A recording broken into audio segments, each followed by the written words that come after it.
when you are trying to get to the next level and you can see where you're trying to get to, there is a ceiling that you have to break through. But in order to get to the next level is because you can see what you want to become. But the only reason you can see the next level is because this ceiling is made of glass. In order to get to the next level, you must be willing to break through the glass. Anytime you break through glass, you are going to get cut. You are going to bleed. And in order to get to the next level, you are going to have to give up something that you care about. You cannot take everything with you. Everybody come with you can't go with you. So when you go through the glass ceiling, you have to be willing to get cut. The cut is going to put some bruises and blood. But that's the only way to get to the next level. I understood that. I knew that I could not remain the same and change. You got to grow. You can't hang out with everybody you've been hanging out with to go to the next level. You can't do everything you used to do. If you do that, you'll never grow. The thing that you want the most of, it's the very same thing that you're going to have to give the most of. I'll say it again. The things that you want the most of, that very same thing is the thing that you're going to have to give the most of. See, there is no theory of Newton, behind every action there's an equal and opposite reaction. Behind every action there's an equal and opposite reaction. Well, that happens throughout all the principles of success too. I want you to understand something. See, you can't have peace if you're practicing war. Tell me how that works. You can't have progress in your life if your business is holding someone else back. It cannot happen. But if you're climbing a ladder and you're stepping on each rung of the ladder, and that's producing progress for you, you're progressing up the ladder. That means every step you step on another rung going up, you are taking another step higher. If you one time stop putting your foot in front of the other to step on the next rung, and you look over and you take some time out to push someone off their ladder, or you lift your foot to kick them off one of their rungs of the ladder, guess what you have done? You have immediately stopped your progress. You can't progress and be in the business of holding anyone back, anybody, because to kick somebody off the ladder, you got to take your foot off of yours, and you got to be careful when you do that. Because he ain't the only one can slip and fall. If there is joy you are looking for in your life, you cannot be in the business of passing out pain. You cannot, man. Look, oh God, I want to have a wonderful life with this person over here, but you steady creating pain in somebody else's life over there. You ain't finna have no joy. Something I really wanted to say to you, because I want to give it to you the way I got it. It kind of just really hit me. Within the last 6 months, I kid you not, just kind of really hit me of late, I guess I'm saying. It's something that I learned, man. I got it a couple of ways. I was watching this movie, I was reading this book. I kind of got it a couple of ways, but it came to me, just dawned on me how correct it was, and how oftentimes I've shot myself in the foot. How many times I had blocked so many blessings that could have come my way had I just been a little bit more of this. And I learned it, and I stopped blocking them, and it's starting to really open up the pipeline into my life, the pipeline of blessings. It could be whatever you need. It could be money, it could be family, it could be relationship, it could be education, it could be peace, it could be relevance, it could be any number of things. Whatever you hope for is that you consider success. It don't have to be money, but if that's on your list, you can get some of that too. But listen to me. Gratitude is the best gift that you can give yourself. What? That don't make no sense, D. Yes, it does. Gratitude is the best gift that you can give yourself. It really is, man. Gratitude is the best gift that you can give to yourself. See, don't you get it? If you're grateful for what you have, for whatever it is, you open up the pipeline for more to come in. Let me tell you why. Because you're not complaining about what you have. Oftentimes, we can't show gratitude. We don't have time to be thankful, or we can't give a full compliment of appreciation because we complaining. Man, I don't ever get this. I only got this. My car can only go this far. I can't. All I got is this right here. Every time I turn around, something broke on this car. Well, while you complaining, suppose you reverse that. Just suppose. I thank you for the house that I do have, for a roof over my head. I thank you for shelter. I thank you for having a home. I thank you for having a mortgage to pay. I thank you for being able to come up with this rent to stay here. I thank you for all these things. I thank you for how when things go wrong in my life, you're always there and get it fixed and straightened out for me. I thank you. I'm grateful for you. Okay, now, let me ask you something. If you were a person that was providing these things for someone, let's say you were the person that was providing shelter, heat, roof over your head, a place to stay. Let's say you were the person that was providing that. And the person that was receiving it, who has nothing but that, was always complaining about it. Every time you turn around, now you done gave this to this person. You done let them have it. But every time you look up, they complain and they pointing the finger at you. Look what I ain't got this, you got it. And you be sitting there, dog, man, I gave this to them. And they just steady complaining about it. Now, let's say you gave the exact same thing to someone else. The exact same thing. Shelter, roof over your head, house in the same condition. Look just like the house you gave this person that was complaining. But every time you turn around, it was telling somebody, you know what, I sure appreciate this. I sure appreciate this place to stay, man. My family, man, we don't know where we'd be without it. I sure am grateful, man. It was raining the other day and then the drop get on us, man. We was in this house, man, and oh man. You know, some things go wrong with it, but man, I sure glad I got this right here because it always make a way and somehow it always works out. Now, if you were the person that was providing these things, and this one person that had this house that ain't as sharp or as good as the other houses was complaining all the time about it. But the other person over here was grateful for it. When it came time to fix up the house, improve the house, add more on to the house, or maybe you had another house to give away, who would you give the house to? I think logically you would give it to the person who has shown the most appreciation for it. I bet you, man, if I done gave somebody to something and all they do is complain about it, I can assure you that if they come back to me for some more, I'm going to be real slow to grant that wish. Cause man, the last time I gave you a place to stay, I know it wasn't the best house on the block, but you didn't have nothing when you came to me. And I gave that to you. That the more gratitude you show, the more grateful you are, the more blessings can come your way. It only makes sense. So that's why I'm telling you, gratitude is the best gift that you can give yourself. You know, in my book, Act Like a Lady, Think Like a Man, I told people that men love three ways. They profess, they provide, they protect. And that's the core essence of a man's love. Well, there's some other P's in life too. The number one thing you have to understand about trying to be successful, and I guess I'll call this the 4 P's. I may come up with 5 along the way. I don't know. I'm just talking as it's given to me. So I'm going to start by saying that these are the 4 P's of success that you have to get ready for. Number 1 is pressure, pure pressure. Being successful is just pressure. A lot of it is applied by the circumstance of what you're trying to go for and what you're trying to do. But a lot of it also is self-imposed pressure. It's what you put on yourself to make it. It's a sense of urgency.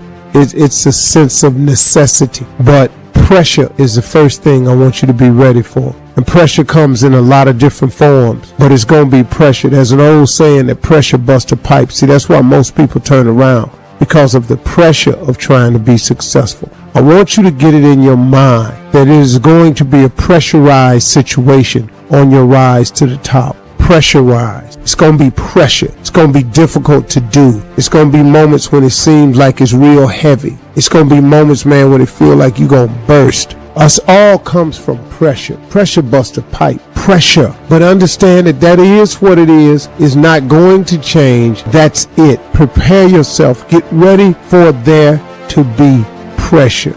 The second thing I want you to understand is when you receive this pressure, you have to persist. You got to stay at it. You got to develop a doggedness.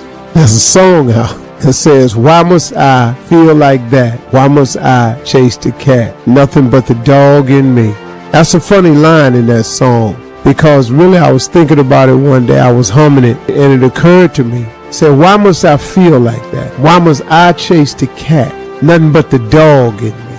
And now you could take it in the literal sense that cat chases the dog because it's in his spirit that cats and dogs are a lot of times enemies. Now people have pets and have proven that if you show love on both sides, they can exist, and that happens too. But naturally, innately, when your cat goes by a dog, your dog don't recognize them, there's some barking going on. I'm talking about just walking through the neighborhood or something. So, but the reason that this dog is so persistent towards this cat is just cause it's in him. It's innately in him.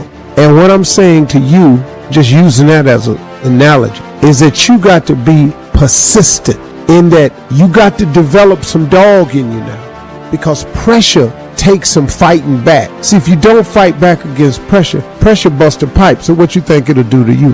Pressure crack walls. Pressure cause explosion. So if you don't fight back to hold it in, you understand, pressure does most people in. The simple thing called pressure. The weight of what it feels like to want to be successful every single day, over and over and over and over and over. It's just too much pressure. People crack. You got to persist. You have to persist. The thought of giving up can come, but you got to get it out. You got to persist. I'm a college dropout. I was homeless, lived in a car for 3 years. I've lost every single thing I had, family included. I've been written off so many times. But today, the person that you're sitting in front of you is a process. I want to talk to you for a moment about the process. Because see, one way to get a person to really follow you is to be the example of what you're trying to get them to follow. My daddy used to tell me all the time, he said, son, best thing you can do for poor people is not be one of them, because you can't help the cause. Your brain is divided into two halves, positive and negative, good and evil. Each half of your brain has millions of factory workers on each side. You got 1 million factory workers on the positive side. You got 1 million factory workers on the negative side. At the forefront of each one of those factories in your brain is a foreman. You got foreman positive and you got foreman negative. You are in charge. You're the boss of the factory. So let me show you how this works. You got a remote control. You go to your house tonight and you press that power button and you press it. When you point it at the TV, what do you expect to happen? You expect TV to come on. You press the power button, you expect the TV to come on. If you want to watch HBO, and HBO is channel 300, and you press 300, and then you press select, what do you expect to come on that TV? And what comes on that TV? So now, since your brain is in two halves, let me show you how this works. You wake up in the morning and you say, man, I don't feel myself today. I got up on the wrong side of the bed. I'm not a morning person. Foreman negative hears that. He steps to the front. He said, what did you say? You say, I said I woke up on the wrong side of the bed today. I'm not myself. I'm not a morning person. He says, you got it right away. He said, hey, the boss just woke up and said he's not a morning person. He's having a bad day today, and he ain't feeling himself. Let's get to work. The 1 million factory workers start producing thoughts to justify what you just said. So now guess what? Man, I hate my alarm clock went off this morning. I got to get out here in this traffic. I'm going to drive down here today. I don't even like these people on my job. I can't stand this car I'm finna get in this morning. Sure wish I had a new car, but I'm driving this ragged ass car. And on and on and on. And your day starts tumbling into what you ordered at the top of the day. You could wake up in the morning and you say, you know what? Today is going to be a great day today. I expect something really good to happen for me today. Man, thank you, Lord, for waking me up this morning. He said, what did you say? You said, I said I'm having a great day today. I expect something good to happen today. Thank you, Lord, for waking me up. Foreman positive turns around and goes, all right, let me have your attention. Steve's having a great day today. He's expecting some wonderful things to happen. And man, let's get it going. And let's start manufacturing thoughts. Same brain. Man, I can't wait to go to work today. It may not be the job I want, but at least I got a job. I appreciate the fact that I don't have a car, but at least I can walk to the train. Man, this is going to be great today. That's how your mind works 24/7. It never turns off. You have got to change the way you think. It is the whole determining factor of where you go in life. We are all where we are today because we thought ourselves to this position. If you don't like the position, think yourself out of it. Change your attitude, you change your altitude. I'm going to tell you something that every successful person has to do, including you. Believe it or not, every successful person in this world has jumped. I'm going to tell you what I mean by that. You are going to have to jump. You cannot just exist in this life. You have got to try to live. If you're waking up thinking that there's got to be more to your life than it is, man, believe that it is. Believe in your heart of hearts that it is. But to get to that life, you're going to have to jump. See people in life, when you're standing on the cliff of life and you see people soaring by, when you see people soaring, going to exotic places, you hear about them doing wonderful things. Maybe you look up the street and your neighbor just gets a car every year, every 2 years. You know, how is he doing that? Have you ever thought, maybe this person right here has identified their gift and is living in their gift? Because your Bible says, your gift will make room for you. Your gift, not your education. You go get an education, that's nice. But if you don't use your gift, that education only gonna take you so far, man. I know a lot of people got degrees, man. They ain't even using them. It's your gift. But the only way for you to soar is you got to jump. You got to take that gift that's packed away on your back. You got to jump off that cliff and pull that cord. That gift opens up and provides the soar. If you don't ever use it, you're gonna just go to work. And if you're getting up going to work on a job every day that you hate going to, that ain't living, man.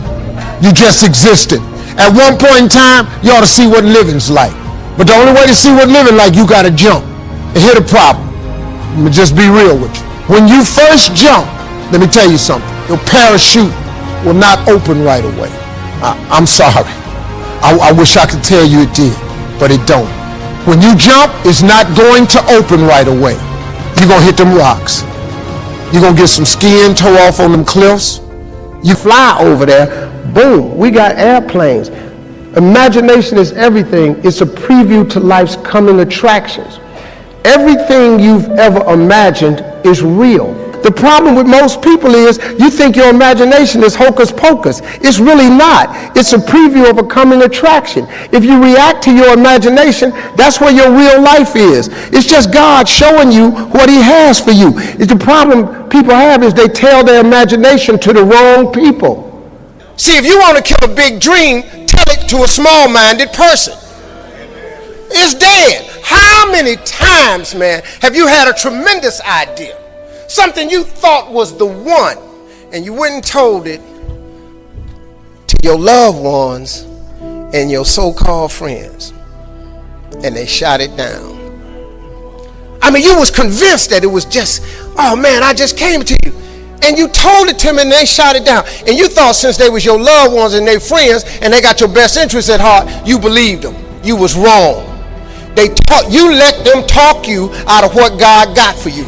As a kid, you know, I didn't know, but my gift is that I found out later on. I have the ability to think extremely quick, and I can take any piece of information and transpose it into comedy immediately.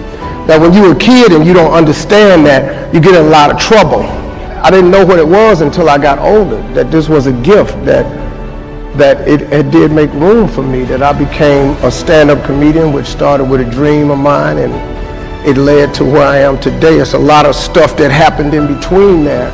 But your gift is the thing that you do the absolute best with the least amount of effort. That's your God-given gift, and everybody has one, and God gives it to you at birth. You don't have to go anywhere to discover it. It's not in the water, it's not on the mountaintop, it ain't hid under a rock. Your God-given gift is instilled in you at birth. If you pursue that as opposed to your passion, there lies your greatest chance for success. The problem with people is we don't pursue our gift oftentimes. We try to go get an education and make it think that's going to get us somewhere. If you identify that gift, man, that gift is the thing that can make you great. We're all participating in this thing called life. Life has ebb and flows. Mountaintops, it's got valleys, it's got thunderstorms in it, earthquakes.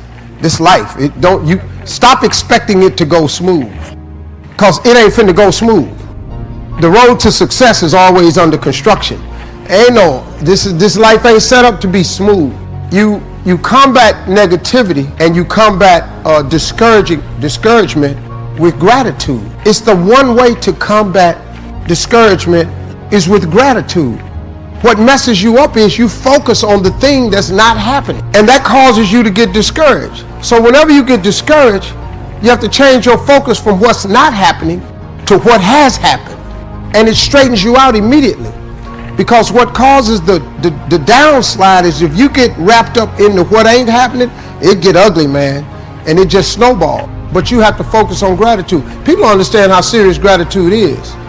You know, it's a serious principle of success. It's hard to be miserable and grateful at the same time. You have to take chances in life. If you don't take chances in life, you'll never have the life God has for you. Life is about risk. If you play it safe in life, you ain't gonna have much of a life. If you play it safe, you won't have much of a life. Life is risk. It take courage to pursue your dream. I just did it. It cost me everything, but eventually God is very good, man, when he sees you take a leap of faith. He supplies you everything you need. Now it's gonna cost you something, but most people are not willing to pay what it costs to go after your dream, because you're gonna have to hurt a little bit. And most people don't like being uncomfortable. Flunking out of school, how did you survive all of that? We want to know that, because in case something happens to us, we don't really have the information that you have, or how to come from the back to the front, or how to come from the bottom to the top. So I get asked oftentimes to speak. And so when I was telling them how I made it, I was telling them about the fortitude that I developed. And then I told them about the faith that I had. And that was really startling to them. Now, a lot of them are people of faith. But a lot of people who were born with a lot of money ain't really had to have a lot of faith. You understand? You have an idea of what it feels like. You've seen some kids get put in foster care.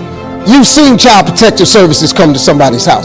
You've seen kids come to school with less. You might have been one of the kids that went to school with less. You have struggled to give your kids a better life than the one you had. They don't hear this. But I'm going to tell you something right now. You can be successful without an education. You can be successful without coming from a rich family. You can be successful. I don't care what color you are, what faith you belong to, your sexual preference. I don't care what's wrong with you. You can be successful. Everybody in your life will have a turn back moment.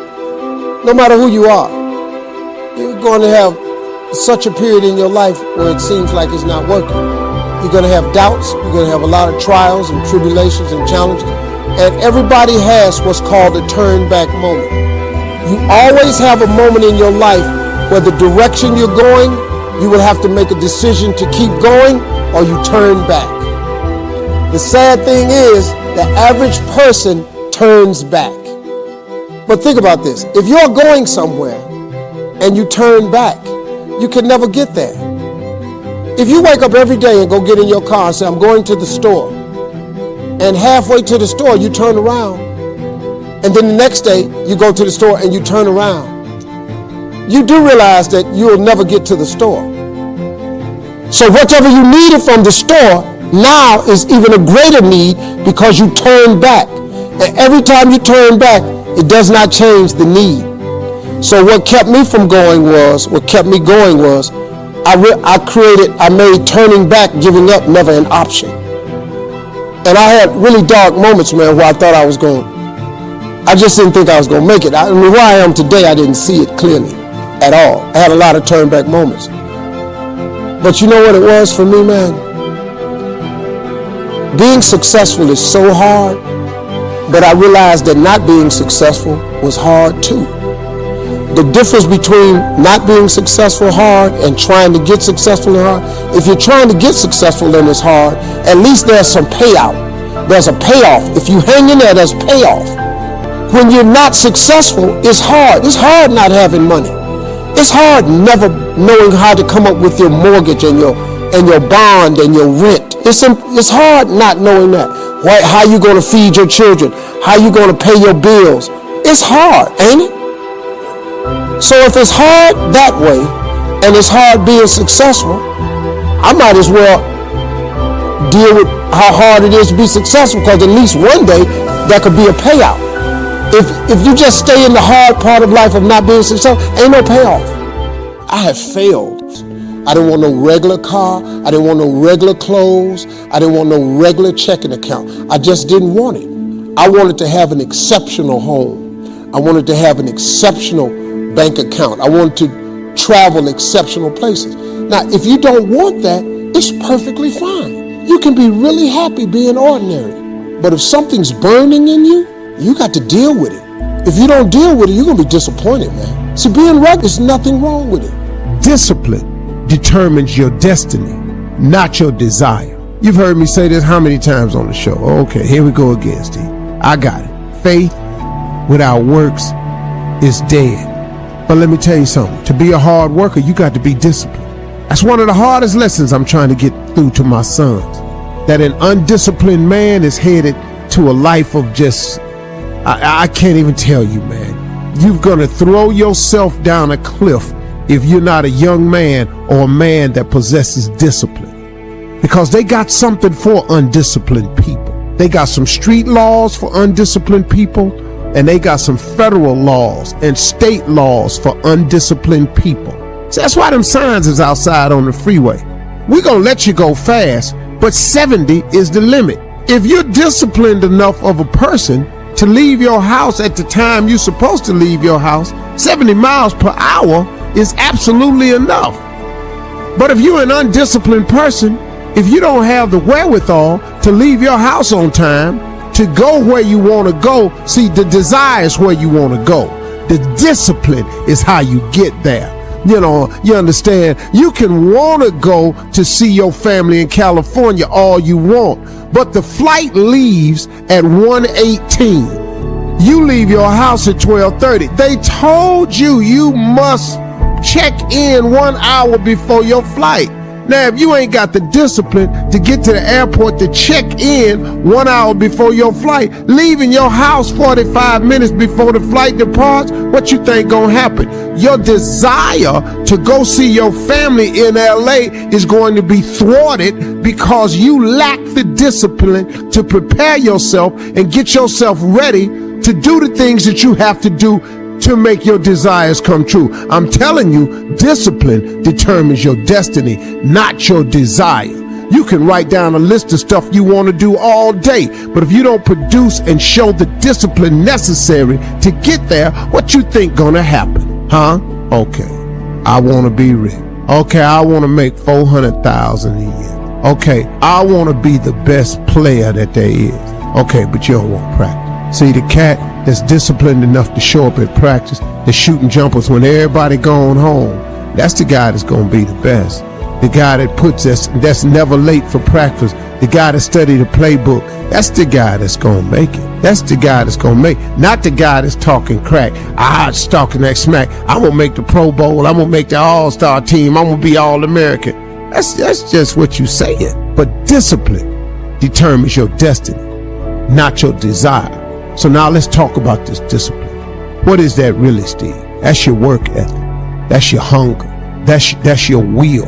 That's what you do. That's how hard you're willing to demonstrate. See, it's a live demonstration now. Discipline is how hard you're willing to demonstrate the attributes and the traits to be what you want to be. Did you hear me? It is your willingness to conduct yourself in a manner that is above and beyond what they say is necessary. When you have a massive goal, something that's big. You must first make it something that not reaching it is unacceptable. Me not living my dream was unacceptable for me. Now, when you get faced with a challenge like living in your car for 3 years, what happened was I had a dream that was so big, my dreams were bigger than all my problems. If your dreams aren't really big enough and your problems are bigger than your dreams, then your problems will be bigger than your dreams. But if your dreams are so big, I had no problem that I was not willing to endure to get to my dream. Now, the key, you said it though, was step by step. Remember this saying, inch by inch, anything's a cinch.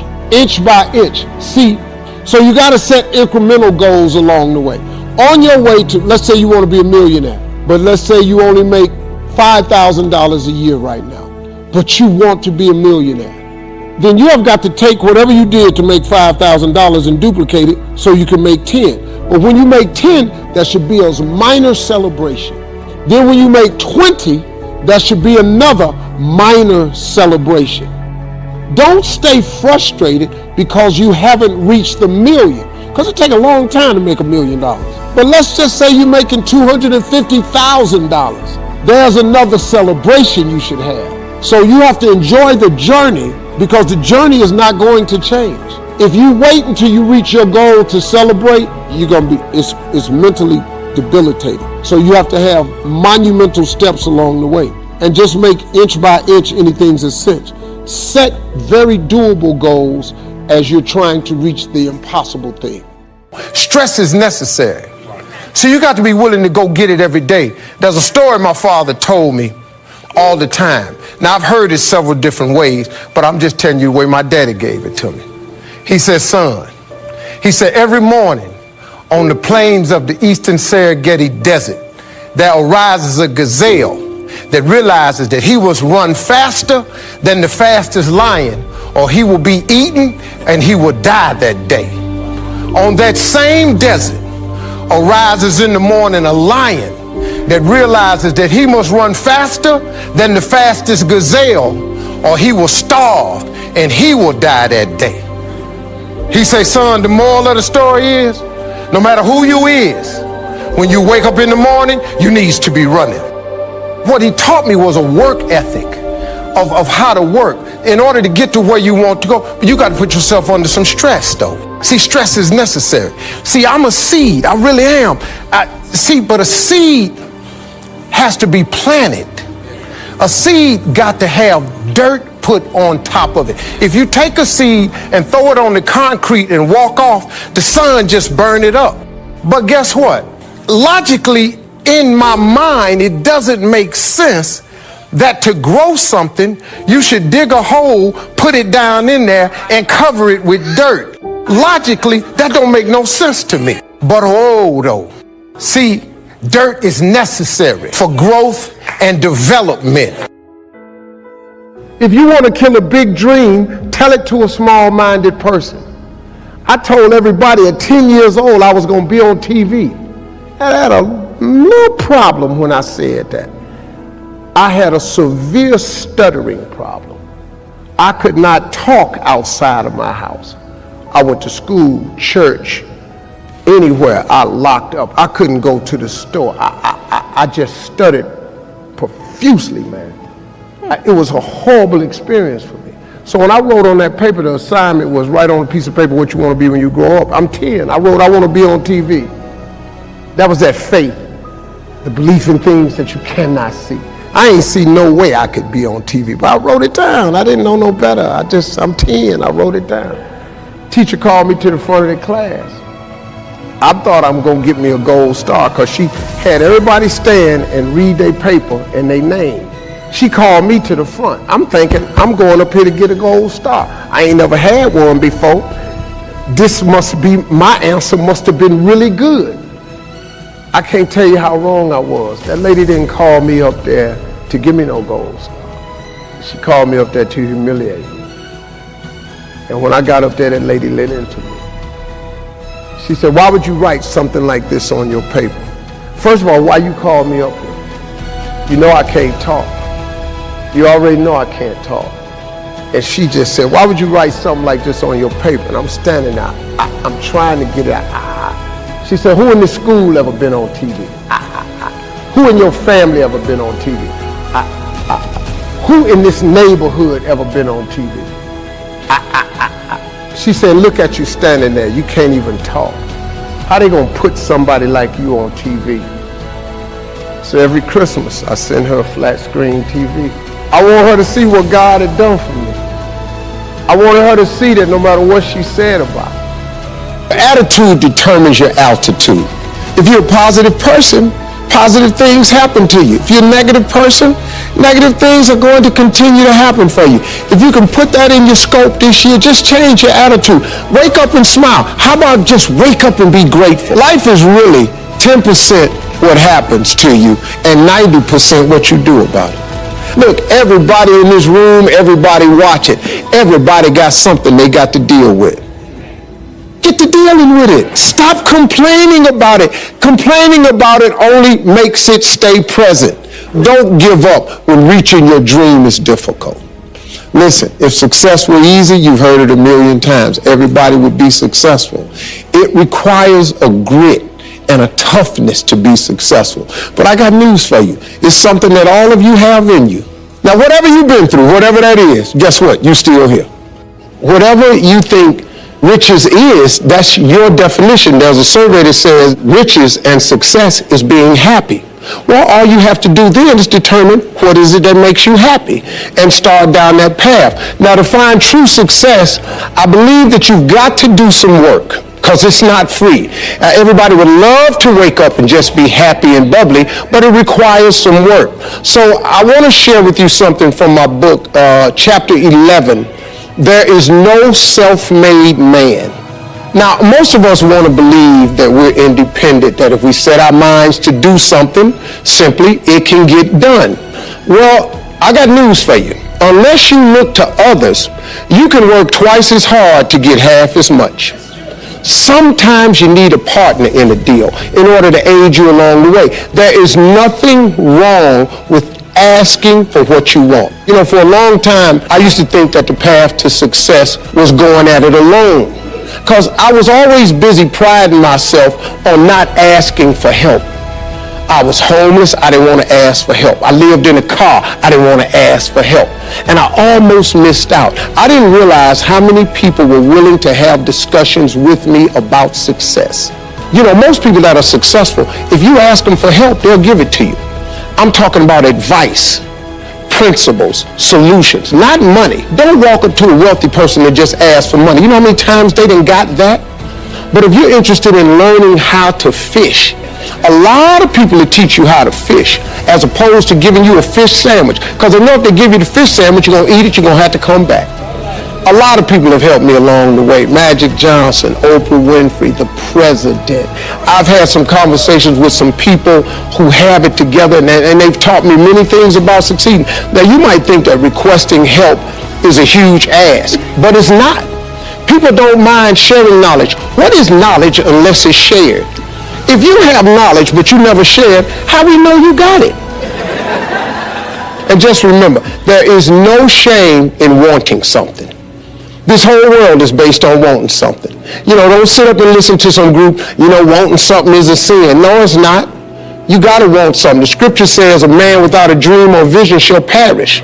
So the day you quit wanting something, you might as well push your chips up to the window. It's a wrap. So lose the shame and you will have access to more power. And so here's the key that I want you to tell you about. Success is all about building relationships. It's not what you know, it's who you know. Some people might not step up when you ask them for help. They might not. But guess what? The worst thing can happen to you. If somebody refuses you, you didn't have it anyway. Well, what are you worried about that for? Well, they might say no, or they might turn me down. Ask people. You never know. Suppose they say yes. That could be the turning factor. But, you know, there are some principles that will increase your chances of getting a success. Know your worth. Don't let nobody else determine it. And don't assume anything. People aren't mind readers. They don't know what you think, and don't assume they know unless you ask with specifics. And then recognize that no is not a rejection. Every time you hear no, it moves you one step closer to a yes. Everybody can't say no. Now, unless you got a harebrained idea. And just remember that success is about building a world that looks the way you want it to, nobody else. Never be afraid to reinvent yourself. My career, my entire career is a study in reinvention. You know, I started out as a comedian, that was it. I never planned on hosting a radio show, hosting a game show, or hosting a daytime talk show. I never did. Writing books, none of it. Making movies, none of it. Reinvention happens when you diversify your gift. There lies your greatest secret for success. You've got to discover your gift, and when you discover it, you got to soak it. You got to wring it out, man. You got to diversify it. Most of us only have one talent. But do you know that that's all you need? Mine happens to be to take information and immediately transfer it into other kinds of platforms. Now, when I was younger, I actually thought that I could only do that with comedy. But as I've gotten older, I discovered through diversification that it was a little bit more than that. That I could also take information, immediately transfer it into inspiration. I could turn it into motivation. I can offer it as guidance. So now, sitting on a talk show, I actually have something to talk about. All the failed marriages, I got something to talk about. The being homeless, I got something to talk about. Being dead broke, I got something to talk about. Having bad credit, tax problems, I got something to talk about. Whatever hole you've been in, I done just about drug myself through it.